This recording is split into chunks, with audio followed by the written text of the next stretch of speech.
मयं विष्णुपादाय कृष्णपृष्ठाय भूतले श्रीमते जयपताका स्वामिनिति नामिने नमो आचार्यपादाय निताय कृपाप्रदायिने गौरकथा धामोदय नगरग्राम तारिणे नमयं विष्णुपादाय कृष्णपृष्ठाय भूतले श्रीमते भक्ति वेदांतो स्वामिनिति नामिने नमस्ते सरस्वते देवे गौरवाणी प्रचारिणे निर्विशेष शून्यवादी पाश्चात्य देशतारिणे वाञ्छकल्पतरुभ्यश्च कृपा सिन्धुभ्यैव च पतितानां पावनेभ्यो वैष्णवेभ्यो नमो नमः। जय श्री कृष्ण चैतन्य प्रभु नित्यानंद श्री अद्वैत गदाधर श्रीवासादि गौर भक्तवृंद हरे कृष्णा कृष्ण कृष्ण हरे हरे हरे राम राम राम हरे हरे श्री श्री गौर गौरांगो जयता हरि ओम तत्सत्। सर्वाग्रे मदीय गुरुदेव श्री श्रीमद जयपताका स्वामी गुरु महाराज तार आतुल श्री चरण कमले अधमेर भूल लुंठित दंडवत प्रणाम ज्ञापन करे तत्पश्चात पथ प्रदर्शक गुरु शिक्षा गुरु दीक्षा गुरु चैतन्य गुरु श्रवण गुरु तादेर सबार श्री चरण कमले दंडवत प्रणाम ज्ञापन करे परम गुरुदेव कृष्ण कृपा श्रीमूर्ति श्रील अभय चरण अरविंद भक्तिवेदांत स्वामी श्रील प्रभुपादेर आतुल श्री चरण कमले भूल लुंठित दंडवत प्रणाम ज्ञापन करे गुरु परम्परा आचार्य वृंद सबार आतुल श्री चरण कमले दंडवत प्रणाम निवेदन करे तादेर कृपा आशीर्वाद प्रार्थना करछि। समवेत मातृमंडली पितृमंडली सबाइके यथायोग्य प्रणिपात ज्ञापन करे आपनादेर थेके आशीर्वाद प्रार्थना करछि आपनारा आशीर्वाद करुन जाते हरि कथा यथायथभावे परिवेशन करे भगवानके खुशी करा जाए समाजेर कल्याण करा जाए एवं तत्पश्चात निजेर कल्याण करा जाए।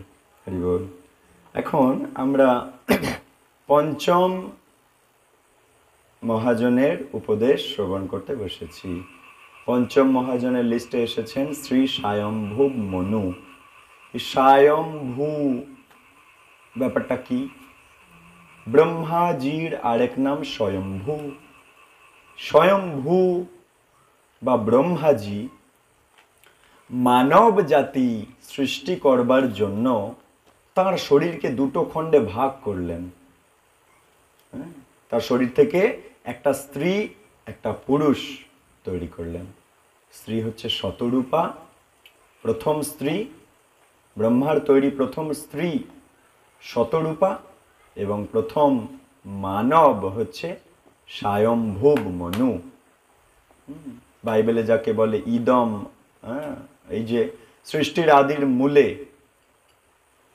তা সেই স্বয়ম্ভু মনু শতরূপা আমাদের সনাতন বৈদিক সংস্কৃতিতে ব্রহ্মাজির সৃষ্ট প্রথম মানব তাকে বলে মনু। তার থেকে মানব জাতি তৈরি হয়েছে। ব্রহ্মার একটা দিনে 14টা মনু তৈরি হয়। তার মধ্যে প্রথম মনু হচ্ছে स्वयंभुव मनु। बर्तमान कोन मनु?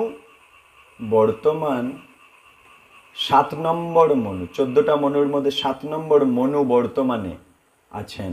তার নাম কি? বৈবস্বান। বিবস্বান মনু, বৈবস্বত মনু এই বর্তমান মনু।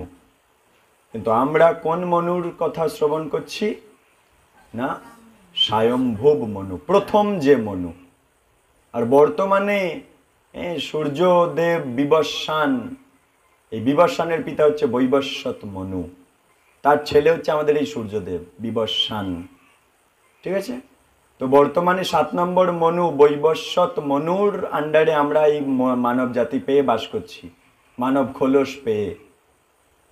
प्रथम जे मनु सेई मनुर नाम स्वयंभुव मनु। प्रथम स्वयंभू बा ब्रह्मार आरेक नाम स्वयंभू, तार थेके तार छेलेर नाम हलो स्वयंभुव मनु।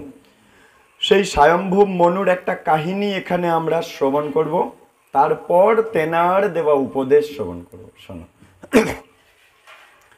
हिमालय पर्वते एक बलशाली यक्ष द्वारा उत्तम निहत हलो। একজন বলশালী যক্ষ, তার দ্বারা উত্তম বলে একজন মারা গেল। বৈমাত্রেয় ভাই মানে বিমাতার ছেলে উত্তমের মৃত্যু সংবাদ পেল ধ্রুব মহারাজ। স্বয়ম্ভু মনুর দুটো ছেলে, প্রিয়ব্রত, উত্তানপাদ। সেই উত্তানপাদের ছেলে হচ্ছে ধ্রুব মহারাজ। তাহলে স্বয়ম্ভু মনু কে না পিতামহ, আর ব্রহ্মা হচ্ছে প্রপিতামহ ধ্রুব মহারাজের।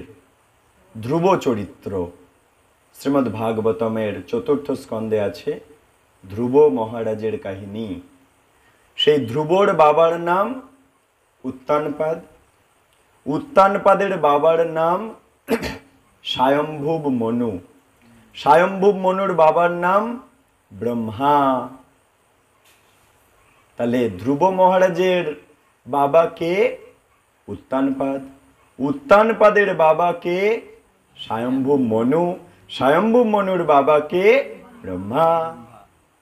তাহলে ধ্রুব মহারাজের পিতামহর নাম কি? স্বয়ম্ভুব মনু। ধ্রুব মহারাজের প্রপিতামহের নাম কি? ব্রহ্মাজি। হ্যাঁ, তা এই যে একটা বলশালী যক্ষ উত্তম বলে একজনকে মেরে ফেললো। হ্যাঁ, এখন এই উত্তম কে? ধ্রুব মহারাজের বিমাতার ছেলে উত্তম। এই উত্তানপাদ এর দুটো পত্নী, সুরুচি, সুনীতি। তা সুনীতির ছেলে ধ্রুব, সুরুচির ছেলে উত্তম। রাজা উত্তানপাদের দুটো পত্নী,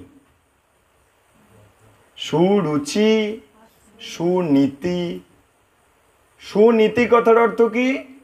যে নীতি অবলম্বন করে জীবন কাটায়। আর সুরুচি কথার অর্থ কি? যে আমার যেটা রুচি সেই অনুযায়ী জীবন কাটায়। তাহলে আমরা কোনটাকে ফলো করব? ইয়েস, কারণ আমরা ভক্ত, ভগবান প্রদত্ত নীতি মেনে আমরা জীবন কাটাবো। এই সুনীতির ছেলে ধ্রুব, সুরুচির ছেলে উত্তম। তাহলে উত্তম আর ধ্রুব বৈমাত্রেয় ভাই ভাই, একই স্বামীর দুটো পত্নী, সুরুচি সুনীতি। সুরুচির ছেলে উত্তম, সুনীতির ছেলে ধ্রুব। তাহলে ধ্রুব আর উত্তম কি বিমাতা ভাই ভাই না? বাবা এক কিন্তু মা দুইজন। এই ধ্রুব যখন রাজা উত্তানপাদের কোলে উঠতে চেয়েছিল, মাতা সুরুচি তখন উঠতে দেয়নি। কেন? কারণ সুরুচিকে বেশি পছন্দ করত রাজা উত্তানপাদ। তাই সুরুচির খুব অধিকার রাজার প্রতি। নিজের ছেলে উত্তম উঠেছে ভালো কথা, কিন্তু আরেক যে পত্নী সুনীতির ছেলে ধ্রুব উঠতে চাইছে, বলছে না, ওটা যাবে না, তোমার অধিকার নাই, তুমি উঠতে পারবে না, তুমি আমার গর্ভের সন্তান নাও, তুমি তোমার ওই রাজার কোলে বসার যোগ্য নাও। যদি উঠতে চাও তাহলে তপস্যা করে আসো, আমার গর্ভে জন্ম হলে তবে তুমি তোমার বাবার কোলে উঠতে পারবে। সেই হেতু ধ্রুব তপস্যা করতে চলে গিয়েছিল বনে। মাও বলেছিল বিমাতার কথায় কষ্ট পেও না, এটা তোমার আশীর্বাদ। বিমাতা তোমাকে পথ দেখিয়ে দিল, ভগবানকে পাইয়ে দেওয়ার পথ। তাই ঠোকর খাওয়াটা আশীর্বাদ। এই ঠোকর খেয়েছো ভালো জিনিস, ভগবানকে তুমি খোঁজ করো, যার কোলে উঠলে সে নামিয়ে দেবে না। ওকে, তো এই বেসিক জিনিসটা আমরা না জানলে স্টোরিটা বুঝতে পারতাম না, সেই জন্য বেসিক 2-4 লাইন স্টোরিটা আমরা বুঝিয়ে দিলাম। ঠিক আছে? তো ব্রহ্মার ছেলে স্বয়ম্ভুব মনু, স্বয়ম্ভুব মনুর ছেলে হচ্ছে উত্তানপাদ প্রিয়ব্রত। এখন উত্তানপাদের কথা হচ্ছে। উত্তানপাদের দুটো পত্নী সুরুচি সুনীতি, সুনীতির ছেলে ধ্রুব, সুরুচির ছেলে উত্তম। তাহলে এখন উত্তম মারা গেছে, যক্ষ মেরে ফেলেছে। আচ্ছা শোনো তাহলে, বৈমাত্র ভাই উত্তম মারা গেছে। এই মৃত্যু সংবাদ পেয়ে ধ্রুব তার রথে করে অলকাপুরী আক্রমণ করছে। যে যক্ষ মেরেছে তার পুরীর নাম অলকাপুরী। ধ্রুব বলছে আমার বিমাতা ভাইকে মেরে দিয়েছো, দেখে নেব। বলে অলকাপুরী আক্রমণ করতে চলে গেছে ধ্রুব মহারাজ। ক্ষত্রিয়র ছেলে না, রক্ত টকবক করে ফুটছে। অলকাপুরী আক্রমণ করতে চলে গেছে। 1,30,000 বীর যক্ষ সেনা তাদের পরিঘ, প্রাণশূল, ভূষণ্ডী প্রভৃতি মহাস্ত্র বর্ষণ দ্বারা ধ্রুব মহারাজকে আচ্ছন্ন করে ফেললো। যক্ষরাও বলশালী। ধ্রুব আক্রমণ করতে গেছে যক্ষদের আড্ডায়, তা ধ্রুবকে কি ছেড়ে দেবে নাকি? যক্ষের টিম আছে, সেই টিমে আছে পরিঘ, প্রাণশূল, ভূষণ্ডী, এরকম সব মহা অস্ত্র বর্ষণ করছে ধ্রুবর দিকে, যক্ষদের অলকাপুরী থেকে ধ্রুবর দিকে। কেন? ধ্রুব আক্রমণ করতে এসছে যক্ষদের অলকাপুরীতে, তা আক্রমণ করতে এসছে, ধ্রুবকে ছেড়ে দেবে? অনেক অস্ত্র ছুঁড়ে মারছে ধ্রুবর দিকে। 1,30,000 বীর সেনা, যক্ষ সেনা তীর ছুঁড়ছে, ধ্রুব একা। আচ্ছা, অদ্ভুত কর্মা ধ্রুব মহারাজ অতি দ্রুত গতিতে বাণ বর্ষণ করে বহু সংখ্যক যক্ষকে হত্যা করে দিল। ধ্রুব একাই 100, সে প্রচুর বাণ বর্ষণ করছে বীর বিক্রমে, আর প্রচুর যক্ষ মারা যাচ্ছে। আচ্ছা, কেন? আমার ভাইকে মেরে দিয়েছে, আমি ছেড়ে দেবো? আচ্ছা, ভালো কথা। ধ্রুবের সঙ্গে যক্ষরা কিছুতেই পেরে উঠছে না। মায়াবী যক্ষরা ঝড় দিচ্ছে, রক্তবৃষ্টি দিচ্ছে, হিংস্র জন্তু সৃষ্টি করে ছেড়ে দিচ্ছে, ধ্রুবকে কিচ্ছু করতে পারছে না। বড় বড় অজগর সাপ ছাড়ছে, সিংহ ছাড়ছে, বাঘ ছাড়ছে ধ্রুব মহারাজকে আক্রমণ করবে বলে। সেই দৃশ্য দেখে মহারিষি যারা ছিল তারা কল্যাণকর প্রেরণা দিয়ে বলতে লাগলেন, হে উত্তানপাদের সন্তান ধ্রুব, সর্ব দুঃখহারী ভগবানের পবিত্র নাম উচ্চারণ করো, তাতে মৃত্যু থেকেও রক্ষা পাওয়া যায়। ভগবানের নাম আমাদেরকে অমর বানিয়ে দেয়, মহারিষিরা বলে দিল। হরিনামের মহিমা, হরিনাম যে করে অমৃতের পুত্র সে হয়ে যায়, কারণ হরিনাম হচ্ছে অমৃত। অমৃত স্বর্গের দেবতারা পেতে চায় কেন? অমর হবে বলে। অসুরেরাও পেতে চায় কেন? অমর হয়ে যাব বলে। এই হরিনাম রূপী অমৃত দিয়েছেন মহাপ্রভু। এই অমৃত যে কেউ আমরা পান করতে পারি, কারণ মহাপ্রভু চায় আমরা অমরের ছেলে অমর হয়ে যাই। তাই জন্য মহাপ্রভু দাঁড়ে দাঁড়ে গিয়ে অমৃত বিতরণ করে দিয়েছে, তোমরা অমৃত সেবন করো কান দিয়ে। আমাদের বিনা পয়সায় অমৃত পাওয়া যাচ্ছে, অমৃত দিচ্ছেন মহাপ্রভু সাক্ষাৎ ভগবান। কারণ আমরা এই মরণশীল জগৎ থেকে বেরিয়ে অমর জগতে যেতে পারবো ওই অমৃত পান করলে, সেই হচ্ছে হরি নাম। তাই মহারিষিরাও বলছে ভগবানের পবিত্র নাম উচ্চারণ করো, মৃত্যু থেকে রক্ষা পাবে। ধ্রুব মহারাজ, তাহলে কেমন ভাবে আমরা অমর হব? আমরা এই জড় পোশাকটা ছেড়ে দেব, দিয়ে আমরা সচ্চিদানন্দ, আমাদের আসল যে খোলস, সেই খোলসটা আমরা পাবো, যে খোলসটা বারবার চেঞ্জ করতে হয় না। এই খোলস বারবার চেঞ্জ করতে হচ্ছে, কিছু বছর পর চামড়া কুঁচকিয়ে পুরনো হয়ে যাচ্ছে না, খোলসটা পাল্টে দিতে হচ্ছে। কিন্তু ওই খোলস কখনো পুরনো হবে না। সেটা কি খোলস? এটা রক্ত মাংসের খোলস, এটা সচ্চিদানন্দ খোলস। সেই খোলস আমরা পেতে পারি যদি হরিনাম অমৃত পান করি কান দিয়ে আর মুখ দিয়ে বলি। বলে হরে কৃষ্ণ কৃষ্ণ কৃষ্ণ হরে হরে, হরে রাম রাম রাম হরে হরে। তাই এখন মহারিষিরা সেই উপদেশ দিল ধ্রুবকে। ধ্রুব মহারাজ ঋষিদের বাণী শুনে জল স্পর্শ করে আচমন করে নিল। আচমন মানে কি? আচানো। প্রসাদ পাওয়ার পর আচান না আপনারা? আচানো বাংলা ভাষায় বলে আচানো, সাধু ভাষায় বলে আচমন। তা ধ্রুব মহারাজ আচমন করে নিল জল দিয়ে, এবং শ্রী নারায়ণ নির্মিত বাণ ধনুকে যুক্ত করলেন। নারায়ণ নির্মিত বাণ, নারায়ণ নাম করে বাণ ছাড়লো। নারায়ণ অস্ত্র দেখে যক্ষ নির্মিত মায়া উধাও হয়ে গেল। কৃষ্ণ হয় সূর্য সম, মায়া হয় অন্ধকার। যথা কৃষ্ণ তথা নাহি মায়ার অধিকার। তা নারায়ণের নামে ব্রহ্মাস্ত্র ছাড়লে আর মায়া এতক্ষণ ছড়াচ্ছিল যক্ষরা, মায়া আর থাকতে পারে? যথা কৃষ্ণ তথা নাহি মায়ার অধিকার। মিলল? আচ্ছা, নারায়ণ অস্ত্র দেখে যক্ষরা তাদের মায়া উদাও। ধ্রুব মহারাজ যে যক্ষকে দেখতে পান অমনি তাকে বধ করেন। ধ্রুব মহারাজ করছে কি, এত রেগে গেছি, আমার ভাই উত্তমকে মেরে দিয়েছিস তোরা। একজন যক্ষ, শোনো হরি বল, একজন যক্ষ তার ভাইকে মেরেছে, কিন্তু ধ্রুব করছে কি, যত যক্ষ পাচ্ছে সবাইকে মেরে দিচ্ছে। আচ্ছা, গন্ডগোল এই জায়গাটায়। ধ্রুব মহারাজ যে যক্ষকে দেখতে পাচ্ছে অমনি তাকে বধ করে দিচ্ছে। এভাবে বহু যক্ষ ভক্ত হাতে নিহত হচ্ছে। ভক্ত হাতে নিহত হচ্ছে বলে তারা ব্রহ্মলোকে উন্নীত হচ্ছে। ধ্রুব মহারাজ ভগবানের মহান ভক্ত হয়েছিল ওই সুরুচির কটাক্ষতে। আজে বাজে কথা বলেছিল ছেলেকে, তার মায়ের নামে নিন্দা করেছিল। ক্ষত্রিয়ের ছেলে সহ্য করবে নাকি? ব্রহ্মার এই যে 3 নম্বর বংশধর, যে সহ্য করবে নাকি?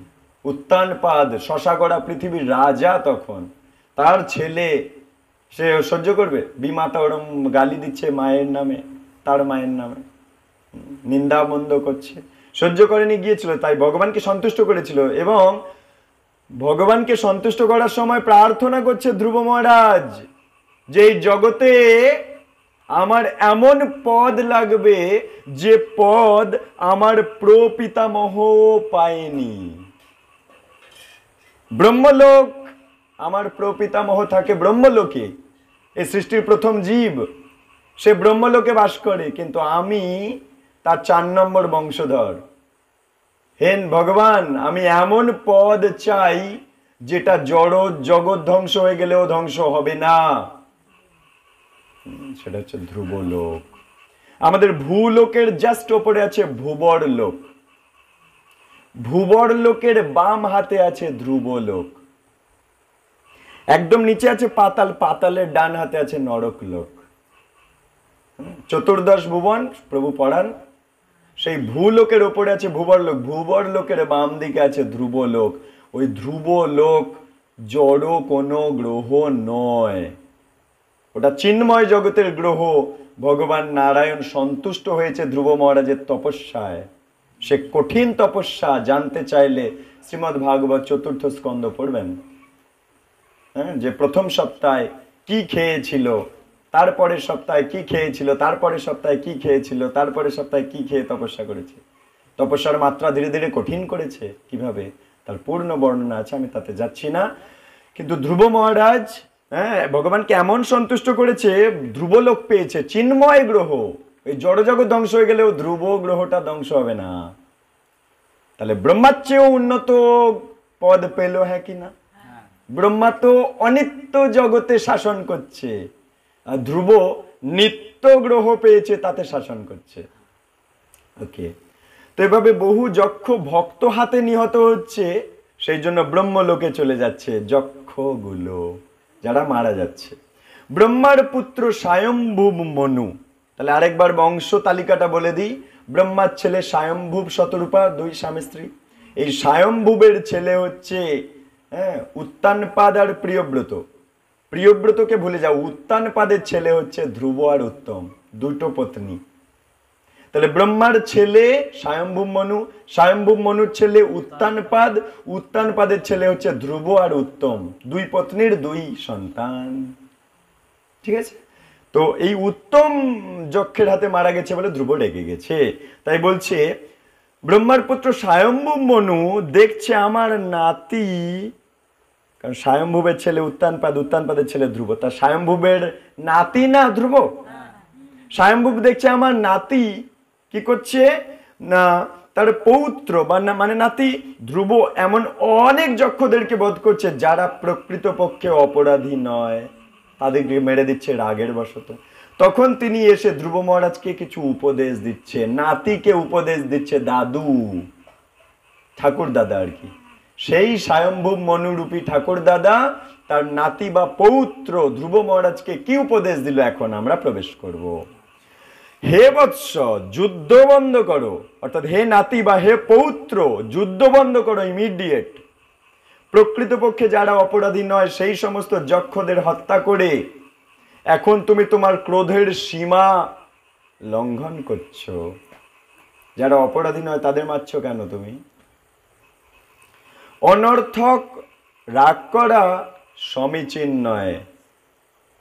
কি বললো? স্বয়ম্ভূ মনু উপদেশ দিচ্ছে, অনর্থক রাগ করা যাবে না, তা হচ্ছে নারকীয় জীবনের পথ।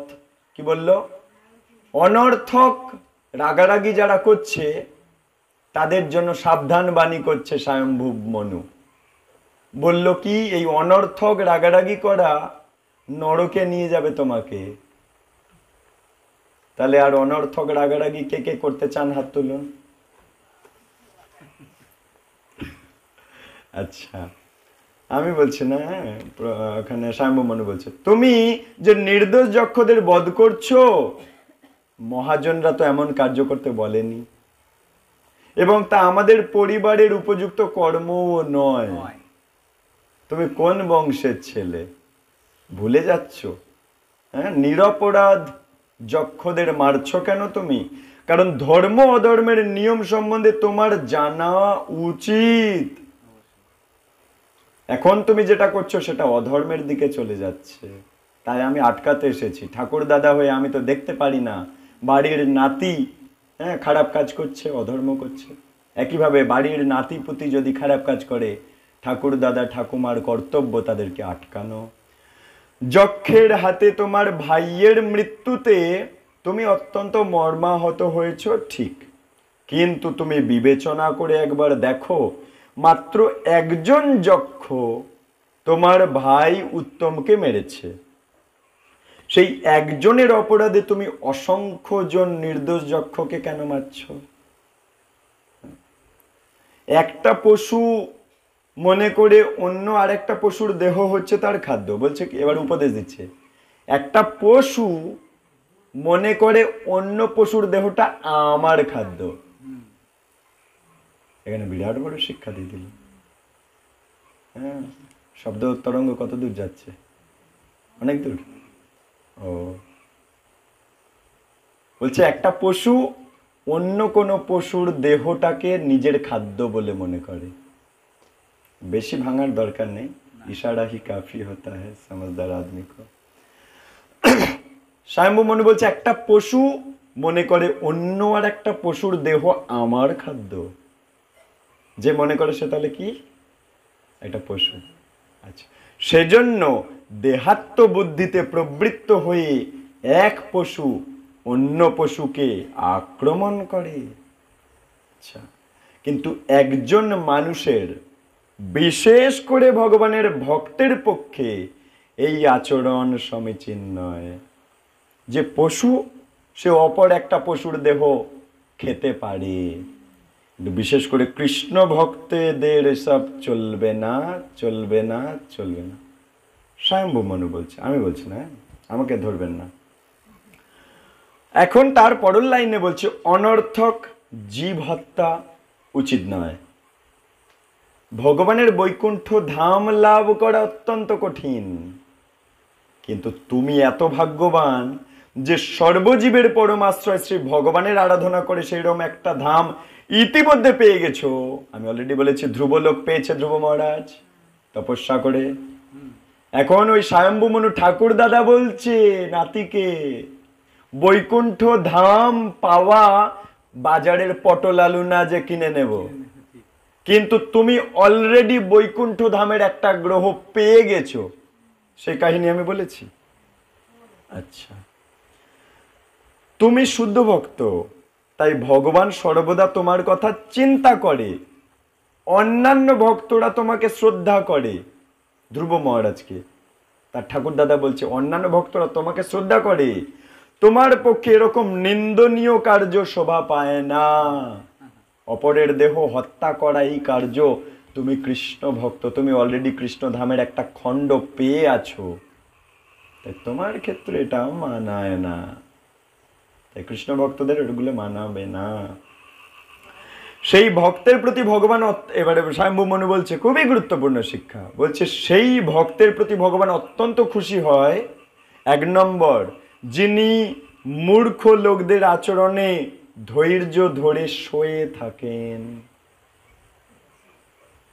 যেমন যে যক্ষ উত্তমকে মারলো, ধ্রুবর ভাই উত্তমকে মারলো এক যক্ষ না, এখন স্বয়ম্ভুব শিক্ষা দিচ্ছে নাতিকে, বলছে যিনি কৃষ্ণ সেই ভক্তকে বেশি ভালোবাসে যে মূর্খ লোকদের আচরণ সহ্য করে থাকেন ধৈর্য ধরে।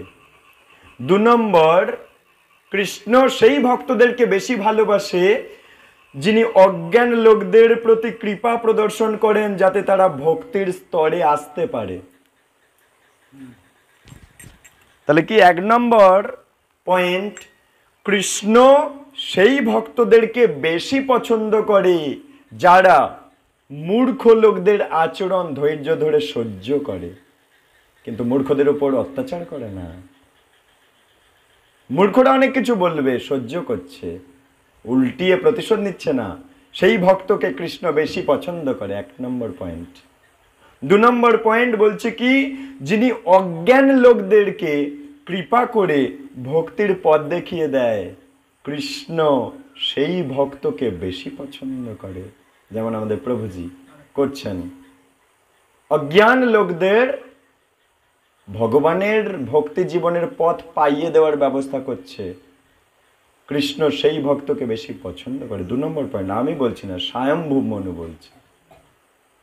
3rd পয়েন্ট, যিনি সতীর্থ ভক্তদের প্রতি মৈত্রী ভাব পোষণ করেন, কৃষ্ণ সেই ভক্তকে বেশি পছন্দ করে যিনি সমস্ত তার গুরু ভাইদের প্রতি মৈত্রী ভাব বন্ধুত্ব ভাব নিয়ে বাস করেন, হিংসা ভাব না। ভাই ভাই ভক্ত ভক্তের মধ্যে হিংসা হলে কৃষ্ণ তাদেরকে ভালোবাসে না। কৃষ্ণ সেই ভক্তকে পছন্দ করে যে সব ভক্তদের নিয়ে মিলেমিশে চলতে পারে। 4th পয়েন্ট, যিনি প্রত্যেক জীবকে পরমেশ্বর ভগবানের দেহের অংশ রূপে দেখেন, প্রত্যেকটা জীবকে কৃষ্ণের দেহের অংশ রূপে দেখেন, আত্মা রূপে দেখেন, সমদর্শন। কি ব্রাহ্মণ, কি চণ্ডাল, কি কুকুর, সবাইকে সমদর্শন দেখেন। কৃষ্ণ সেই ভক্তকে বেশি পছন্দ করেন। কেন স্বয়ম্ভু মনু এই কথাগুলো বলছে? কারণ ধ্রুব মহারাজ শুদ্ধ ভক্ত, পিওর ডিভোটি, শুদ্ধ ভক্ত। কোন ভক্তকে কৃষ্ণ বেশি পছন্দ করে সেটা ভেঙে বলে দিল 4টে পয়েন্টে। 1st পয়েন্ট, যিনি মূর্খদের আচরণ সহ্য করে, প্রতিশোধ নেয় না। প্রভু এই প্রচার করছে, অনেক ব্যক্তি অনেক কথা বলছে, কিন্তু সব সহ্য করছে, কারণ জানে ওরা অজ্ঞান, যা খুশি বলছে। 2nd পয়েন্ট, যিনি অজ্ঞান লোকদেরকে কৃপা করে ভক্তির পথ পাইয়ে দেওয়ার ব্যবস্থা করে, তিনি কৃষ্ণের প্রিয়। 3rd পয়েন্ট, যিনি ভক্তদের মধ্যে বন্ধু ভাব ভালোবাসা নিয়ে থাকেন, হিংসা করে না একে অপরের সাথে, কৃষ্ণ সেই ভক্তকে ভালোবাসে। 4th পয়েন্ট, যিনি প্রত্যেক জীবকে সমদর্শন দেখেন, যে সবাই কৃষ্ণের পুত্র, ওই গাছটাও কৃষ্ণের পুত্র, এই গাছটাও কৃষ্ণের পুত্র, এই মশাটাও কৃষ্ণের পুত্র, এই প্রভুও কৃষ্ণের পুত্র, এই মাতাজিও কৃষ্ণের পুত্র, কৃষ্ণের দেহের অংশ। সমদর্শন, খোলস দেখে না যে এটা প্রভু খোলস, এটা মাতাজি খোলস, এই খোলস দেখে না, জানে খোলস ঠিক আছে বর্তমানে, কিন্তু আসলে ইনি আত্মা, ইনি আত্মা, ইনি আত্মা, ইনি আত্মা। সমদর্শন। একটা রাস্তা কুকুর যাচ্ছে, তাকেও প্রসাদ দিচ্ছে, কারণ সেও আত্মা, আর আত্মা কৃষ্ণের দেহের অংশ, আর এই প্রসাদটা কৃষ্ণের সম্পত্তি, তাহলে ওই আত্মারও পাওনা আছে। আই রিপিট, কৃষ্ণ প্রসাদ কারো নিজের একার নয়, কৃষ্ণ প্রসাদ কৃষ্ণের সম্পত্তি, তাহলে কৃষ্ণের দেহের অংশ সমস্ত আত্মা, তাহলে কৃষ্ণ প্রসাদ সবার প্রাপ্য। আমি ডালি করে এনে পঞ্চতত্ত্বের সামনে ভোগ লাগিয়েছি মানে ওটা আমার সম্পত্তি, আর বলা যাবে না ভোগ লাগানোর পরে। যতক্ষণ ভোগ লাগাননি ততক্ষণ আপনার ডালিতে আছে আপনার জিনিস, যতক্ষণই ভোগ লেগে গেল ওটা কৃষ্ণের সম্পত্তি, আর কৃষ্ণের সম্পত্তি সবাই পেতে পারে। আর বলা উচিত নয় যে ওটা আমি ডালা দিয়েছি, আমি বাড়ি নিয়ে যাব, কাউকে দেব না প্রসাদটা, তাহলে অপরাধ। কারণ ওটা আর আপনার সম্পত্তি নেই, আপনি তো কৃষ্ণকে দিয়ে দিয়েছেন, তার মানে আপনি দেননি, তাই সব বাড়ি নিয়ে চলে যাচ্ছেন। এই জন্য যেটুখানি রেখে দেওয়ার আগে রেখে দেবেন বাড়িতে, কিন্তু যেটা মন্দিরে এসে যাবে আর ফেরত নিয়ে যাওয়ার মতো জড় জাগতিক চিন্তা ভাবনা করবেন না। যেটা জড় জগতের ওইরকম ধর্ম চলে, ওই ধর্ম কিন্তু এটা নয়, এটা ভাগবত ধর্ম। আপনি মন্দিরে এনে দিয়েছেন মানে সেটা এবার সবাইকে বিতরণ করা হবে। এই শিক্ষায় শিক্ষিত হতে হবে আমাদের সবাইকে, তাহলে দেখবেন মিলিতভাবে একটা উন্নত দল তৈরি হয়ে যাবে, একটা চিন্ময় জগৎ তৈরি হয়ে যাবে এখানেই, যদি আমরা সবাই এই শিক্ষাটা পাবো। যেটুখানি বাড়ির জন্য রাখার রেখে দিন না, আগে অসুবিধার কি আছে, বাড়িতে ভোগ লাগাবেন, কিন্তু এখানে যেটা দেবেন সেটা সবার প্রাপ্য, তবে না সমাজ কল্যাণ হবে। ওই প্রসাদ সবাই পেলে সবার পবিত্রতা আসবে, এটাই তো সমাজ কল্যাণ। হৃদয় পবিত্র হলে সবাই সভ্য মানুষ হয়ে যাবে, আর সবাই সভ্য হয়ে গেলে এই জগৎ চিন্ময় জগৎ হয়ে যাবে। এটাই তো আমাদের সমাজ কল্যাণ। প্রসাদের দ্বারা মানুষ করতে হবে সমাজকে, প্রভুপাদ যেটা করেছেন। এরপর বলছে, এরপরে ভক্তদের শিক্ষা দিচ্ছে, বলছে ভক্ত মানে সবার বন্ধু, তিনি কারো প্রতি বৈরী ভাবাপন্ন নয়। কিন্তু ধ্রুব তো ভুল করছিল, ধ্রুব তো প্রতিশোধ নিচ্ছিল, ভক্ত তো কারো প্রতিশোধ নেয় না। তাহলে ভক্ত হয়ে ভুল করছিল আর ঠাকুর দাদা দেখবে? ঠাকুর দাদা ধরেছে, ধ্রুবর একদম ঘাটটা ধরেছে, এই ভুলগুলো করা যাবে না, তুমি শুদ্ধ ভক্ত। ভক্ত মানে সবার বন্ধু, তিনি বৈরী ভাবাপন্ন নয়। পরমেশ্বর ভগবান কারো প্রতি প্রসন্ন থাকলে সে তার জীবদ্দশাতে স্থূল আর সূক্ষ্ম জড় অবস্থা থেকে মুক্ত হয়ে যায়। ভীষণ গুরুত্বপূর্ণ কথা, ভীষণ গুরুত্বপূর্ণ কথা, একটা লাইন বলছে কৃষ্ণ কারো প্রতি যদি সন্তুষ্ট থাকে সে মুক্ত হয়ে যাবেই যাবে। তাহলে আমাদের কি করণীয়? কৃষ্ণকে খুশি করা, কারণ আমরা বদ্ধ জীব, কারাগারের আসামি, জেলের আসামি। এই জড় জগৎটা হচ্ছে জেল, আর জেলের আসামি আমরা। তাহলে আসামি জেল থেকে বেরোবে তখনই যদি আমরা কৃষ্ণকে খুশি করে রাখতে পারি।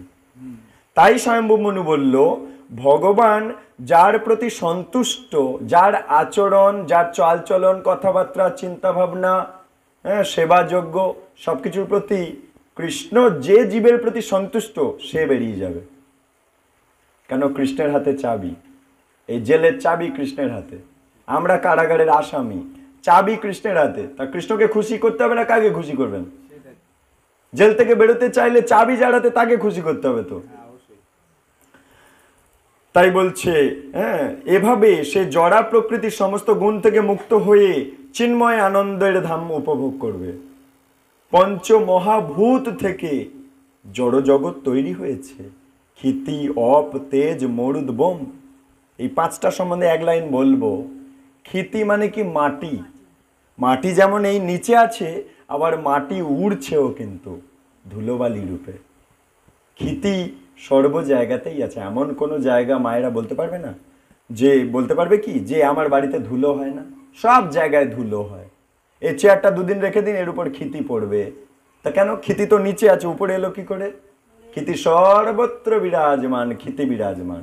অপ মানে জল, সর্বত্র বিরাজমান, কেবল আপনার পুকুরে নয়, এই বায়ুমণ্ডলেও জলীয় বাষ্পরূপে জলের কণা ঘুরে বেড়াচ্ছে। তেজ মানে অগ্নি, আপনি ঠাকুর ঘরে আগুন জ্বালিয়েছেন, জ্বলেছে, এখানে আগুন জ্বালাবেন জ্বলবে, বাড়ি আগুন জ্বালাবেন জ্বলবে, আপনি যেখানেই আগুন জ্বালাচ্ছেন জ্বলছে, মানে তেজ বা অগ্নি আসলে কিন্তু অলক্ষ্যে সর্বত্র বিরাজমান। আপনি দেখতে পাচ্ছেন না, কিন্তু সব জায়গায় আছে তেজ। ক্ষিতি যেমন অলক্ষ্যে সব জায়গায় আছে, অপ অলক্ষ্যে সব জায়গায় আছে, তেজও অলক্ষ্যে মানে আমরা দেখতে পাচ্ছি না কিন্তু সর্ব জায়গায় বিরাজমান। মরুত মানে বায়ু, এই ফ্যান ঘুরছে, আপনি আর কিছু পাচ্ছেন, দেখতে পাচ্ছেন কি আসছে? অলক্ষ্যে সর্বত্র বিরাজমান, এখানেও হাওয়া হচ্ছে, বাড়িতেও হাওয়া হচ্ছে। আপনি ঘুমিয়ে পড়েছেন, তাও নিঃশ্বাস যাচ্ছে। অলক্ষ্যে সর্বত্র বিরাজমান, মরুত মানে বায়ু, আর বোম মানে শব্দ। এখানে কথাবার্তা আমি বলছি, এই স্পিকার থেকে কথা বেরোচ্ছে, আপনারা শুনতে পাচ্ছেন। বাড়িতেও কথা বলছে, আপনারা শুনতে পাচ্ছেন। যেখানেই যান না কেন কথা শোনা যাচ্ছে। বোম মানে শব্দ। এটা বায়ুর চেয়েও সূক্ষ্ম জিনিস, চোখে দেখা যাচ্ছে না, কিন্তু কানের মধ্যে ঠিক ঢুকে যাচ্ছে, আমরা বুঝতে পারছি কি হচ্ছে, কি কথা বলছে প্রভুজি আজকে, বোঝা যাচ্ছে না? কিন্তু কথা কি দেখতে পাচ্ছেন? তাহলে বোম মানে শব্দ বায়ুর চেয়েও হালকা। বায়ু তো দেখাই যাচ্ছে না, তার চেয়ে হালকা জিনিস কি করে দেখবেন? ক্ষিতি মোটা জিনিস দেখা যাচ্ছে, আরেকটু পাতলা জল, আরেকটু পাতলা আর কি, মাটির চেয়ে আরেকটু পাতলা হচ্ছে জল, জলের চেয়ে আরেকটু পাতলা হচ্ছে অগ্নি, অগ্নির চেয়ে আরেকটু পাতলা হচ্ছে বায়ু, বায়ুর চেয়ে আরেকটু পাতলা হচ্ছে শব্দ, শব্দের চেয়ে আরেকটু পাতলা হচ্ছে মন, মনের চেয়ে আরেকটু পাতলা হচ্ছে বুদ্ধি, বুদ্ধির চেয়ে আরেকটু পাতলা হচ্ছে অহংকার। বাট মন বুদ্ধি অহংকারও কিন্তু জড় বস্তু, সূক্ষ্ম বাট জড় বস্তু। এই মন বুদ্ধি অহংকার যে জড় বস্তু, প্রমাণ দাও, প্রমাণ দাও। হ্যাঁ, বাতাস জড় বস্তু, গায়ে লাগছে, বুঝতে পারছি। মন বুদ্ধি অহংকার যে জড় বস্তু, প্রমাণ দাও। এটা এত সূক্ষ্ম বস্তু, সারা শরীরের কোথায় যে মন আছে আপনি জানেন? এই পুরো জগতের মধ্যে কোথায় অগ্নি আছে, কোথায় বাতাস আছে, কোথায় শব্দ আছে আপনি জানেন? কিন্তু সর্বত্র বিরাজমান। এর চেয়েও পাতলা তো মন বললাম। এই মন সারা শরীরের সর্বত্র বিরাজমান। একটা বাচ্চা ছেলের মন আর তাকে 60 বছর পর একটা বুড়ো ছেলের মন, হরে কৃষ্ণ, এটা কি হলো? বন্ধ হয়ে গেল? হরে কৃষ্ণ, হরে কৃষ্ণ, হরে কৃষ্ণ। ওকে, শোনো তো, ভেরি ভেরি ইম্পর্টেন্ট লেকচার। হ্যাঁ, বলছি কি যে মন সারা শরীরের মধ্যে ছড়িয়ে আছে, কিন্তু কারণ এত সূক্ষ্ম। বুদ্ধি আরো সূক্ষ্ম, সারা শরীরের মধ্যে ছড়িয়ে আছে। অহংকার আরো সূক্ষ্ম, সারা শরীরে ছড়িয়ে আছে। একটা বাচ্চা ছেলের মন আর একটা বয়স্ক লোকের মন একই? ছোটবেলায় তার সাথে কথা বলে যেমন লাগতো, বুড়ো বয়সে তার সাথে কথা বলে তেমন লাগছে কি? তাহলে মন পাল্টায়। জড় বস্তু যেমন পাল্টে যায়, মনও পরিবর্তন হয়ে যায়। জড় বস্তুর পরিবর্তন হবেই। একটা ফুল ফোটে আবার শুকিয়ে যায়, পরিবর্তন হয়, রং পাল্টে যাচ্ছে। একইভাবে মনও পাল্টে যাচ্ছে, জড় বস্তু। বুদ্ধি, বাচ্চা ছেলেটার বুদ্ধি আর বয়স্ক লোকের বুদ্ধি একই? আলাদা। বুদ্ধিও পাল্টে যাচ্ছে। জড় বস্তু বলে পাল্টে যায়, কিন্তু আত্মা অনিত্য। আত্মা নিত্য, পাল্টায় না, কিন্তু জড় বস্তু বলে পাল্টে যাচ্ছে। অহংকার পাল্টে যাচ্ছে। এই জন্য মন বুদ্ধি অহংকারও সূক্ষ্ম বস্তু, জড় বস্তু, কিন্তু পরিবর্তন হয়। আচ্ছা, আবার এতে ফিরি। বলছে এভাবে সে জড়া প্রকৃতির সমস্ত গুণ থেকে বেরিয়ে যেতে পারবে ভগবান যদি খুশি হয় যার প্রতি।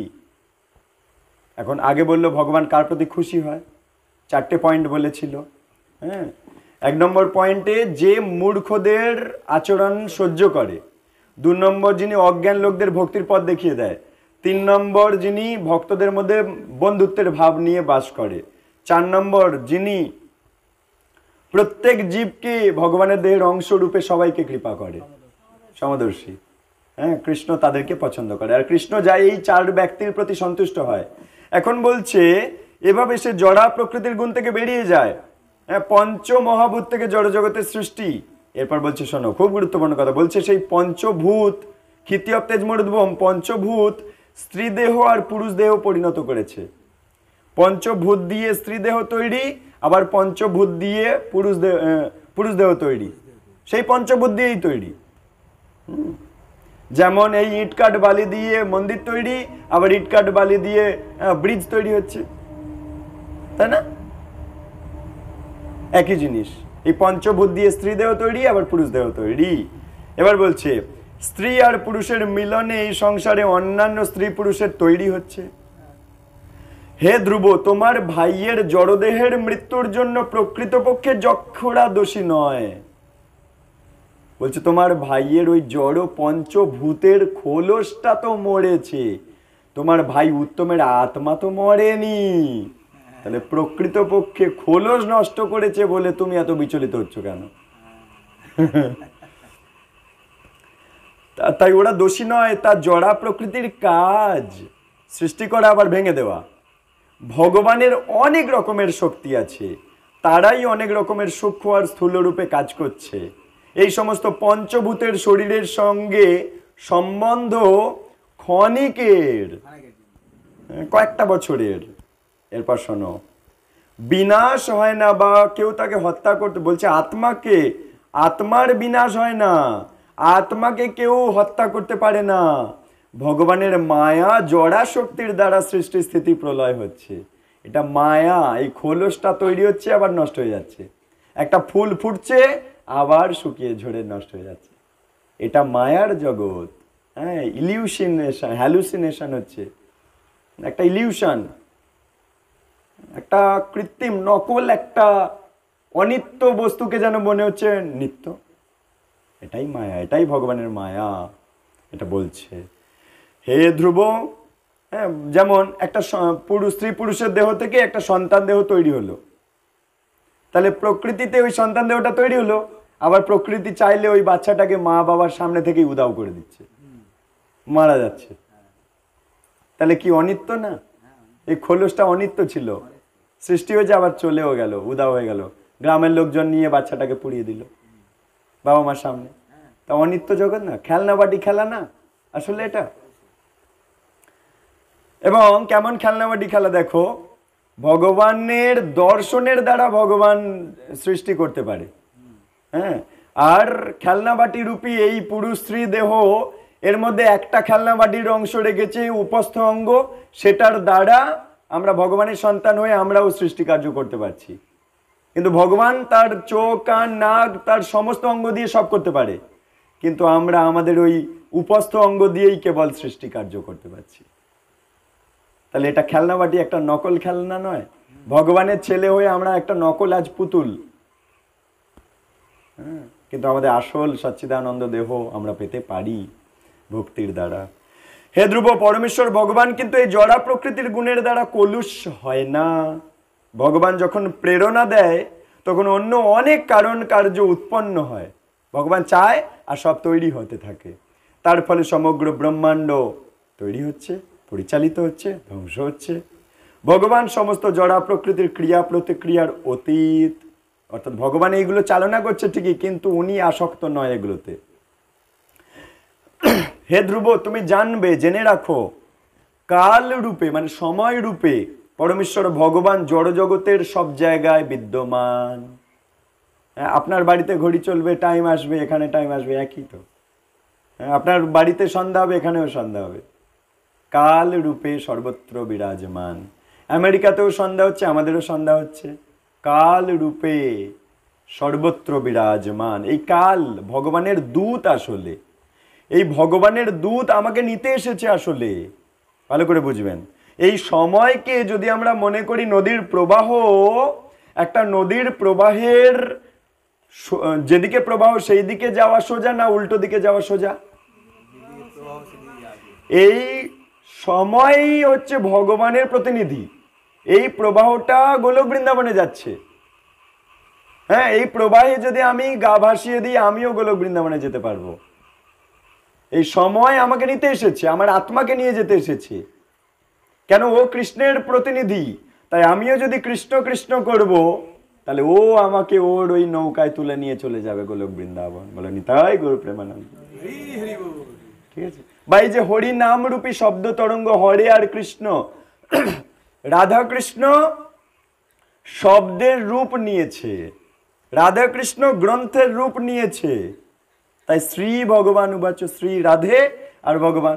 রাধা কৃষ্ণ আজ গ্রন্থের রূপ নিয়েছে, সেই কৃষ্ণ আজ গিরি গোবর্ধনের রূপ নিয়েছে, সেই কৃষ্ণ নারায়ণ শিলার রূপ নিচ্ছে, সেই কৃষ্ণ বিগ্রহের রূপ নিচ্ছে। বুঝতে পারছেন? সেই কৃষ্ণ তার কৃপা প্রসাদের দ্বারা দিচ্ছে। সেই কৃষ্ণ আজ শব্দ তরঙ্গের রূপ ধরেছে, এবং শব্দ তরঙ্গের রূপ ধরে আমার আত্মাকে নিয়ে যেতে এসেছে।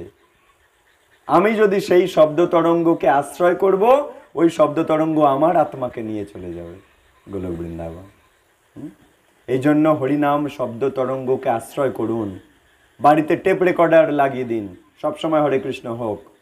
ওই যজ্ঞ বাড়িতে হতে থাকছে।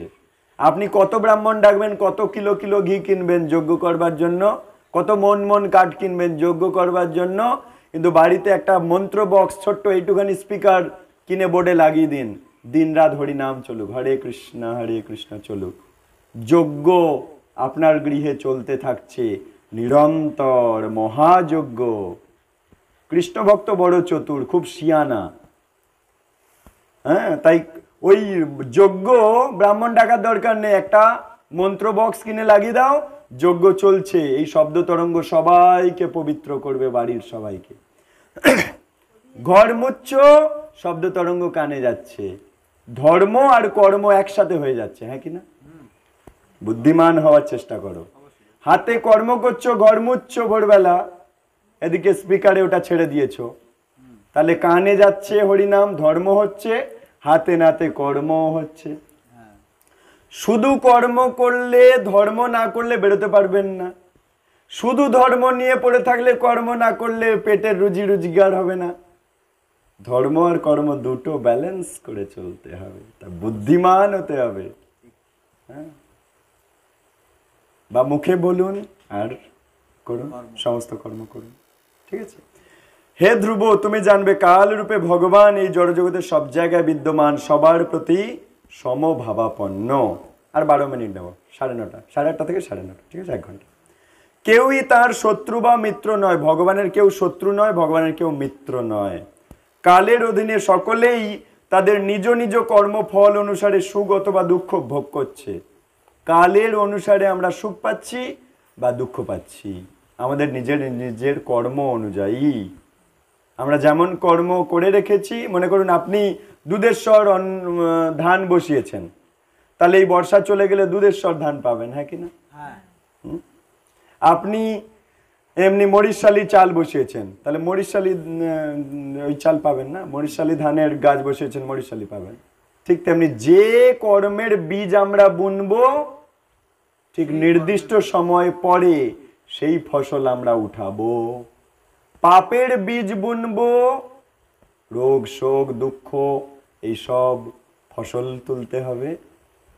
দুশ্চিন্তা শোক মোহ, হ্যাঁ, এইসব ফসল তুলতে হবে। আইন আদালত কোর্ট কাচারি এইসব পাপের ফসল তুলছে। হ্যাঁ, জেল ফাঁসি শাস্তি, রোগ, কত মানুষের কত রোগ, ওগুলোই পাপরূপী বীজের ফসল উঠছে আজকে। পুণ্যরূপী বীজ বুনে যাবেন, পুণ্যের ফসল পাবেন। সোনার চামচ নিয়ে জন্ম নিচ্ছে, মুখে সোনার চামচে পরমান্ন পাচ্ছে যে বাচ্চা, তাহলে কি আগের জন্মে পুণ্যরূপী বীজ বুনেছে, এ জন্মে সেই পুণ্যের ফসল উঠাচ্ছে। বুঝা যাচ্ছে? পরিষ্কার? কিন্তু পাপ আর পুণ্য দুটোই ভক্তি জীবনের বাধা। পাপের ফলে খোলে এত অম্বল হচ্ছে, আপনার একাদশী করতে দিচ্ছে না। পাপও ভক্তি জীবনে বাধা। পুণ্যের ফলে আপনি ব্রাহ্মণের ছেলে হয়ে জন্মেছেন, নাম মঠে যাব, ব্রাহ্মণের ছেলে আমি, ওসব সব জানা আছে। গর্ব অহংকার অতি, পুণ্যের ফল, ব্রাহ্মণ ঘরে জন্ম, কিন্তু বলছে সব গীতা টিতা সব জানা আছে। হ্যাঁ, আমি ব্রাহ্মণ, আমাদের সব পৈতে আছে, সব আমাদের অনেক সব জানা আছে, সব যাওয়ার দরকার নেই। তাহলে কি পুণ্য আপনাকে বাধা দিল। পাপ আর পুণ্য দুটোই বাধা সৃষ্টি করবে, কিন্তু ভক্তি ভগবানের সেবা আপনাকে আরো ভগবানকে পাইয়ে দেওয়ার পথে এগিয়ে নিয়ে যাবে। আপনি ভক্তি করবেন, সেই ভক্তির ফসল রূপী ভক্ত ঘরে জন্ম হবে, আবার ভক্তি করার সুযোগ পাবেন। পাপ আর পুণ্য যে ভক্তি অনেক ঊর্ধ্বে। পাপ আর পুণ্য জড়জাগতিক, ভক্তি চিন্ময় জগতের কার্যকলাপ। পাপ আর পুণ্য এই জড় জগতের কার্যকলাপ, ভক্তি এই জগতের কার্যকলাপ নয়। এটা আপনাকে চিন্ময় ধাম পাইয়ে দেবে। পুণ্য আপনাকে জড় জগতের মধ্যেই স্বর্গ পাইয়ে দেবে, একটু উঁচু জায়গা পাইয়ে দেবে। মনে করুন আপনি গ্রাউন্ড ফ্লোরে ছিলেন, এখন 4 তলায় থাকতে পারবেন। আর পুণ্য পাপ আপনাকে নরক পাইয়ে দেবে, নিচের জায়গা পাইয়ে দেবে। তাই পাপ আর পুণ্য দুটোই ওই নাগরদোলার ডিচক্যাও ডিচক্যাও ডিচক্যাও। কিন্তু ভক্তি আপনাকে ভগবানকে পাইয়ে দেবে, ভগবত ধাম গোলক বৃন্দাবন পাইয়ে দেবে, যেটা এই জগতের ভেতরের জায়গা নয়, এই জগতের বাইরের জায়গা। ঠিক আছে? তাই বলছে যে কাল রূপে কর্মফল সে পেয়েছে, দুঃখ পেয়েছে, তোমার ওই ভাই তার কর্মের ফল সে পেল। ভগবান সবাইকে সমান সুযোগ দেয়, কিন্তু জীব তার নিজের কর্ম অনুসারে এই জগতে সুখ বা দুঃখ ভোগ করে। ভগবান সবাইকে সুযোগ দেয়, 24 ঘন্টা সবাইকে দিয়েছে, হ্যাঁ কি না? কিন্তু কেউ মদ খেয়ে নর্দমায় গড়িয়ে 24 ঘন্টা নষ্ট করে দিল, আবার কেউ হরিনাম অমৃত পান করে 24 ঘন্টা কাটিয়ে দিল। তাহলে একজন বিষ খেয়ে 24 ঘন্টা কাটালো, একজন অমৃত খেয়ে 24 ঘন্টা কাটালো, তাহলে কে যাবে নরকে আর কে যাবে ভগবত ধামে? সবার 24 ঘন্টা। ভগবানের কোনো শত্রু নয়, মিত্র নয়, সমান চোখ ভগবানের। ভগবানের চোখ বাঁকা নয়, সমদর্শী। ভগবান সবাইকে সমান কৃপা করে, কারণ সবাই তো ভগবানের ছেলে। হ্যাঁ, তাই বলছে নিজের কর্ম অনুসারে এই জগতে সুখ বা দুঃখ ভোগ করছে। এক রাজামশাই বলেছে, যে প্রজাদের বলেছে যে যা ওই আপেল বাগানে গিয়ে বস্তা ভর্তি করে আপেল আনো আমার কাছে। তা 3 জন গেছে আপেল আনতে। একজন চিন্তা করছে আপেল আনতে বললো ঠিকই, কিন্তু ওটা কি আমি কিছু পাবো? মনে হয় আমি কিছু পাবো না। তাহলে ভালো মাল গাছের উপরে উঠে কি লাভ কষ্ট করে? নিচে যা পড়ে আছে পোচা পেচকো গুড়িয়ে নাও, ব্যাগ ভর্তি করে নিয়ে যেতে বলেছে, নিয়ে এসছে। 2 নম্বর ব্যক্তি সে চিন্তা করছে যে রাজামশাই ব্যাগ ভর্তি করে আনতে বলেছে, হয়তো রাজামশাই কিছু পাবে, আমিও কিছু পাবো। তাই এক কাজ করি, এই গাছটা ধরে নাড়া দিই, যতটুকু ভালো পচা আর মানে পচা আর ভালো যা পড়বে তাই গুড়িয়ে নিয়ে চলে যাব। হ্যাঁ, ভালোটা আমি নিয়ে নেব, আর অন্য কেউ নিলে পচাটা সে নেবে। আর 3য় ব্যক্তি চিন্তা করছে যে রাজামশাই আমাদের সমাজের পিতার সমতুল্য, আমরা সন্তানের সমতুল্য, সন্তানের কর্তব্য পিতার সেবা করা।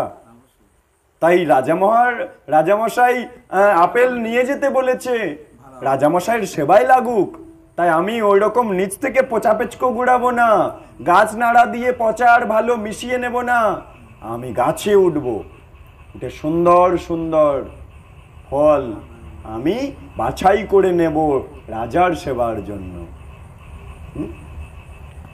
এখন এবার 3 জন নিয়ে রাজামশাইয়ের সামনে গিয়ে হাজির, 3টে বস্তা, 3 জন দাঁড়িয়ে আছে। এখন রাজামশাই বলছে যে যে বস্তা এনেছো সেগুলোই তার। তাহলে প্রথম ব্যক্তি পচা পেচকো গুড়িয়ে নিয়েছে, যা নিচে পড়ে থাকে পচা, সেই গুড়িয়ে নিয়ে গেছে, ওই পচাই খেতে হচ্ছে তার পরিবারকে। মাঝখানের ব্যক্তি পচা আর ভালো দুটো মিশিয়ে নিয়ে গেছে, সেটাই তার পরিবারকে খেতে হচ্ছে, পচা আর ভালো দুটো মিশ্রিত। আর 3 নম্বর ব্যক্তি চিন্তা করেছে রাজার সেবায় লাগুক, নিজের সেবা মঙ্গল হয়ে গেল, একদম খাঁটি জিনিসগুলো সে পেল।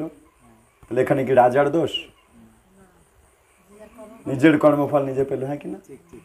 এখানে এক্স্যাক্টলি সেটাই বলতে চাইছে। আমি সেটা স্টোরির মাধ্যমে বোঝালাম যে সবাই যে যার নিজের কর্মফল পাচ্ছে, তুমি বিচলিত হচ্ছ কেন? উত্তম তার কর্মফল সে পেল, তুমি বিচলিত হচ্ছ কেন? বিচলিত হয়ে তুমি আরো এক অনর্থ নিবৃত্তি করতে গিয়ে আরো অনর্থ করছো কেন? যেমন ডাক্তারবাবু বলেছে এই তুই এত দুর্বল হয়ে যাচ্ছিস, তার মানে কি পূর্বজন্মের কর্মদোষে সে দুর্বল হচ্ছে। তো এখন ডাক্তারবাবু বলছে পশুর মাংস খা, ছাগলের মাংস খা বেশ করে, তার মানে কি এক অনর্থ ডাকতে গিয়ে আর এক অনর্থ করে বসলো। ওই চাকায় যাতায় ঘোড়ার ব্যবস্থা করে দিল ডাক্তার, অজ্ঞান ডাক্তার। কারণ এরপরে ও ছাগল হবে আর ছাগল হবে মানুষ, বেরোনোর উপায় কি দেখালো? কিন্তু কৃষ্ণ ভক্ত ডাক্তারের কাছে গেছে, সে বলছে ভালো ভালো ছানা পনির ভোগ লাগিয়ে প্রসাদ পাও, প্রসাদে হয় সকল প্রপঞ্চ জয়। তুমি এই মায়ার এই জন্ম মৃত্যুর চক্র থেকে বেরিয়ে যাবে তুমি। তোমার আর এই দুর্বল শরীর পেতেও হবে না, সচ্চিদানন্দ দেহ পাবে। তাহলে একজন অভক্ত ডাক্তার আর একজন ভক্ত ডাক্তার, দুটো ডাক্তারের মধ্যে তফাৎ আছে না? বাস্তবে এসো। তাই বলছে ভগবান সবাইকে সমান সুযোগ দেয়, রাজা সবাইকে সমান সুযোগ দিল, কিন্তু জীব তার নিজের কর্ম অনুসারে এই জগতে সুখ বা দুঃখ ভোগ করলো। হ্যাঁ, ওই পচা আপেল খাচ্ছে। বিভিন্ন রকমের জীবনের প্রকার ভেদ, কত রকমের সুখ দুঃখ দেখে তার কারণ ভাবতে গিয়ে কেউ বলে কর্মের ফল। হ্যাঁ, কেউ মানে মনের লোকের মধ্যে কি কথা চলে, কেউ বলে কর্মের ফল বাবা, ওর কর্মের ফল। কেউ বলে স্বভাব, কেউ বলে কাল, কেউ বলে ভাগ্য, আবার কেউ বলে কামনা বাসনার ফসল পাচ্ছে। প্রকৃত তত্ত্ব হচ্ছে ভগবানের সঙ্গে নিত্য ভক্তিময় সম্পর্কের কথা ভুলে যাওয়ার ফলে এই জড় সংসারে জীব পতিত হয়েছে। যে পচাপেচকো গুড়লো সে কিন্তু রাজার সাথে তার সম্বন্ধের কথা ভাবেনি, সে শুধু নিজের কথা চিন্তা করেছে। সকাম কর্ম পচা ফল দিল তাকে, যে আমি খাবো। তাহলে এবং সেই অনুযায়ী তিনজন ভেদ হয়ে গেল। কিন্তু যে রাজাকে ভালোবেসে গুড়ালো, এই গাছে উঠে পারলো, সে দেখুন ভালো ফলটাই পেল। কারণ আমরা ভগবানকে ভালোবেসে যা করব, ঘুরিয়ে ভগবান আমাদের আরো কল্যাণ করে দেবে। হ্যাঁ, আমাদের সুদামা এক মুঠো শুকনো চিড়ে দিয়েছে ভগবানকে, আর ভগবান বিনিময়ে কি ফেরত দিল? ফলওয়ালি ফল দিচ্ছে, বিনিময়ে কি কৃষ্ণ ফেরত দিল? একইভাবে। তাই যেমন রাজামশাইকে দিতে চাইলো এই আপেলগুলো, রাজামশাই সেবা পাক, কিন্তু রাজামশাই কিন্তু সেবা কি নিয়ে নিয়েছে? রাজামশাই ঘুরিয়ে তাদেরকেই দিয়ে দিয়েছে। হে বৎস, তাই বলছে যে পরমেশ্বরের সাথে ভক্তিময় সম্পর্কের কথা ভুলে যাওয়ার ফলে এই জড় সংসারে জীব পতিত হয়ে গেছে এবং বিভিন্ন রকমের কর্ম করছে, তার ফলস্বরূপ সুখ দুঃখ ভোগ করছে। 3 নম্বর ব্যক্তি রাজার সাথে তার সম্বন্ধের কথা চিন্তা করে সেবায় লাগালো, সেবার ফল সেও পেল। হে বৎস, এইসব চিন্তা করলে তুমি বুঝতে পারবে যে কুবেরের অনুচর এই সমস্ত যক্ষরা। কুবের কে? স্বর্গের ফিনান্স মিনিস্টার, অর্থমন্ত্রী হচ্ছে কুবের। কুবেরের ভৃত্য এই যক্ষ। এই যক্ষ, এত যক্ষর সাথে যাদের লড়াই করছিলে তুমি, এরা হচ্ছে কুবেরের চাকর চাকরানি, এর অনুচর। এই সমস্ত যক্ষরা তোমার ভাই উত্তমের বধকর্তা নয়। আসলে জীবের জন্ম মৃত্যু সর্বকারণের পরম কারণ ভগবানের দ্বারাই হয়। জন্ম মৃত্যু ভগবানের হাতে। হ্যাঁ, তিনিই জড়জগৎ সৃষ্টি করেন, পালন করেন, ধ্বংস করেন, তবুও তিনি এসব কার্যকলাপের অতীত। পরমেশ্বর ভগবান সমস্ত জীবের পরম আত্মা, তিনি পরম নিয়ন্তা। তাই তার শরণাগত হয়ে থাকো, তিনিই জগতের উন্নতির পরম লক্ষ্য। হে ধ্রুব, মাত্র 5 বছর বয়সে তুমি তোমার বিমাতার বাণীতে কষ্ট পেয়ে তুমি ভগবানকে পাওয়ার জন্য যোগ অনুশীলন করেছিলে। ফলে ইতিমধ্যে আর একটুখানি আছে, ইতিমধ্যে ত্রিভুবনের সর্ব উচ্চ পদ তুমি পেয়ে গেছো।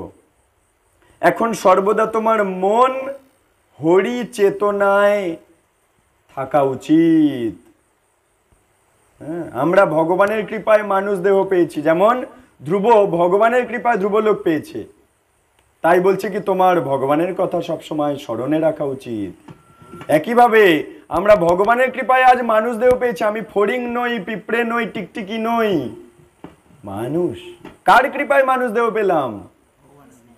কৃষ্ণের কৃপায়। তাই কৃষ্ণ ভজিবার তরে সংসারে আইনু। সংসারে আমরা মানুষ খোলস রূপে এসেছি, কৃষ্ণ দিয়েছে আমাকে। ফড়িং দেহ থেকে আমাকে আজ কৃষ্ণ এই মানুষ দেহ দিয়েছে। তাই কৃষ্ণের কৃপায় মানুষ দেহ পেয়েছি। তাই কৃষ্ণকে স্মরণ করে জীবন কাটানো উচিত আমাদের। সেটাই জীবের স্বরূপ অবস্থা। তার ফলে তুমি দেখবে যে এই জড় সংসারের সমস্ত ভেদ নিতান্তই ক্ষণস্থায়ী। হে বৎস, পারমার্থিক উপলব্ধির পথে বা এই ভক্তি জীবনে এগিয়ে যাওয়ার পথে ক্রোধ সব চাইতে বড় শত্রু। কাম ক্রোধ এগুলো নরকের দরজা আসলে। হ্যাঁ, ওরা চায় আমাকে টেনে নিয়ে নরকে পাঠাবো। এরা শত্রু। বলে না ষড় রিপু, ষড় মানে কি 6, রিপু মানে কি শত্রু। 6টা শত্রু আমাদের শরীরের মধ্যে বাস করছে। সত্যযুগে শত্রুরা বাস করতো আলাদা আলাদা মহাদেশে। ত্রেতা যুগে সত্যযুগে আলাদা আলাদা ভূলোকে বাস করতো। 14টা ভুবনের মধ্যে আলাদা আলাদা ভুবনে বাস করতো শত্রু আর দেবতা, অসুর আর দেবতা। ত্রেতা যুগে একই গ্রহের ভেতরে, যেমন রাবণ আর রাম। দাপর যুগে একই পরিবারের ভেতরে, যেমন কৌরব পাণ্ডব। আর কলিযুগে একই শরীরের ভেতরে দানব আর মানব একই শরীরের মধ্যে বাস করছে। দানব আর দেবতা একই শরীরের ভেতরে বাস করছে। 6টা দানব আছে আমাদের শরীরে, সেই হচ্ছে ষড় রিপু। রিপু মানে দানব বা শত্রু। কাম, ক্রোধ, লোভ, মদ, মোহ, মাৎসর্য, এরা চায় আমার ক্ষতি। দানব কখনো কারো ভালো চায়? এই 6টা দানব আমার আত্মার ক্ষতি চায়, আমার আত্মাকে টেনে হিজড়ে নরকে নিয়ে যেতে চায়। তাই এই কাম মানে নিজের সুখের কথা কেবল চিন্তা করা, একে বলে আত্মেন্দ্রিয় প্রীতিবাঞ্ছা, তারে কয় কাম। কৃষ্ণেন্দ্রিয় প্রীতিবাঞ্ছা ধরে প্রেম নাম। নিজের সুখের কথা চিন্তা করা সেটা হচ্ছে কাম, আর কৃষ্ণের সুখের কথা চিন্তা করা সেটা হচ্ছে প্রেম। নিজের সুখের কথা চিন্তা করলে কাম নরকে নিয়ে যায়। একটু আগে বললাম কাম হচ্ছে, ক্রোধ হচ্ছে নরকের দ্বার। কৃষ্ণ গীতাতেও বলেছেন সে কথা। তাই এই কাম মানে নিজের সুখের কথা চিন্তা করা, আমি নরকে চলে যাব, আমার আত্মা নরকে চলে যাবে। তাই কাম নরকের দ্বার, দরজা খুলে দেবে, বড় করে দরজা খুলে দেবে যাতে আমি ঢুকতে পারি। তাই এখানেও স্বয়ম্ভু মনু আমাদেরকে সাবধান করছে, বলছে যে হে বৎস পারো, এই ভক্তি জীবনে উন্নতির পথে ক্রোধ সবচাইতে বড় শত্রু। তুমি এগুলো বিচার করো, তাতে তোমার মঙ্গল হবে। এই জড় সংসার থেকে যে ব্যক্তি মুক্তি পেতে চায়, যে এখান থেকে বেরোতে চায়, তার কখনো ক্রোধের বশ হওয়া উচিত নয়। অর্থাৎ এই 6টা দস্যুর দাসত্ব করা উচিত নয় যদি সত্যিই বেরোতে চাও এখান থেকে। কেননা ক্রোধাভিভূত ব্যক্তি অন্য সকলের উদ্বেগের কারণ হয়। তুমি মনে করছো যক্ষরা তোমার ভাইকে মেরেছে, সেই কারণে তুমি বহু সংখ্যক যক্ষকে হত্যা করছো, কিন্তু তোমার এই আচরণের কারণে শিবের ভাই, যিনি দেবতাদের কোষাধ্যক্ষ, সেই কুবের ক্ষুব্ধ হচ্ছেন। শিবের ভাই, দেবতাদের অর্থমন্ত্রী কুবের রেগে যাচ্ছে। হে ধ্রুব, তোমার আচরণে কুবের রেগে যাচ্ছে। কেন কুবের রেগে যাচ্ছে? কারণ কুবেরের দাস দাসীদের তুমি মারছো, তাই কুবের রেগে যাচ্ছে। কুবের হচ্ছে মহাদেবের ভাই। সেই সূত্র ধরে আবার শিবের প্রতিও অত্যন্ত অসম্মানজনক কর্ম হয়ে যাচ্ছে, কারণ শিবের ভাই কুবের রেগে যাচ্ছে, কারণ কুবেরের দাস দাসীদের তুমি মারছো। কুবের রেগে যাচ্ছে, কুবের রেগে যাচ্ছে মানে এদিকে কুবেরের দাদা শিব রেগে যাচ্ছে, তাহলে শিবের চরণে অপরাধ হয়ে যাচ্ছে। শিব নির্বিকার থাকলেও কুবেরের ক্রোধ, বলছে শিব তো রাগে না, কিন্তু কুবেরের ক্রোধে আমাদের বংশহানি হয়ে যেতে পারে। কুবের রেগে অভিশাপ দিলে আমাদের বংশহানি হয়ে যাবে। স্বয়ম্ভু মনু তার নাতিকে সামলাচ্ছে। তাই আগে ভাগে বিনম্র বচন তোমার মুখে আনো। নম্র বচন মানে বাক্য, নম্র বাক্য আনো। প্রণাম করো, স্তুতি মানে গুণকীর্তন করো, এর দ্বারা কুবেরকে খুশি করা তোমার কর্তব্য। আমাদের আচরণ এমন হওয়া উচিত যাতে কেউ যেন আমাদের প্রতি ক্রুদ্ধ না হয়। কি বললো? ভক্তদের আচরণ এমন হওয়া উচিত যেন আমাদের প্রতি কেউ রেগে না যায়। কেউ ক্রুদ্ধ হলে ব্যক্তি বিশেষের প্রতি, পরিবারের প্রতি অথবা সমাজের প্রতি হানি সাধন করতে পারে। অর্থাৎ ভক্তদের দ্বারা কেউ রেগে গেলে ব্যক্তি বিশেষের ক্ষতি হয়ে যেতে পারে। মানে যে ভক্ত কাউকে রাগালো, সেই ভক্তের ওপরে অ্যাটাক করতে পারে, তাহলে ব্যক্তি বিশেষের হানি হতে পারে, পরিবারের ওপরে হানি আসতে পারে, সমাজের ওপরে হানি আসতে পারে। এই পর্যন্ত আমাদের স্বয়ম্ভু মনুর শিক্ষা সম্পন্ন হলো। আগামী দিনে আমরা যমরাজের মুখের উপদেশ, আমাদের সুপ্রিম কোর্টের যেমন বিচারপতি আছে, ঠিক তেমনি ভগবানের সৃষ্টিতে এই জড় ব্রহ্মাণ্ডের ভেতরে আইন আদালত আছে নরক, ওই নরকে বিচারালয়ে বিচারক হচ্ছেন শ্রী যমরাজ। তো আগামী কি বার প্রভু, আগামী বুধবার আমরা সেই বিচারকের উপদেশ শুনবো। তো কিছু ভুল ত্রুটি অপরাধ যতদূর শব্দ তরঙ্গ যাচ্ছে তাদের সবার কারো চরণে যদি আমি কোনো অপরাধ করে থাকি, কোনো কষ্ট দিয়ে থাকি নিজের সন্তান জ্ঞানে, এগুলো আমার মুখ থেকে বেরিয়ে যাওয়া অপরাধ, আমাকে নিজের সন্তান জ্ঞানে বড় হৃদয় থেকে ক্ষমা করে দেবেন। হরি বল। বাঞ্ছা কল্পতরুভ্যশ্চ কৃপা সিন্ধুভ্যেব চ পতিতানাং পাবনেভ্যো বৈষ্ণবেভ্যো নমো নমঃ। অনন্ত অনন্ত কোটি ভক্ত বৈষ্ণব বৈষ্ণবী ভক্ত মণ্ডলী সমবেত মণ্ডলী কি জয়। নিতাই গৌর প্রেমানন্দ হরি হরি।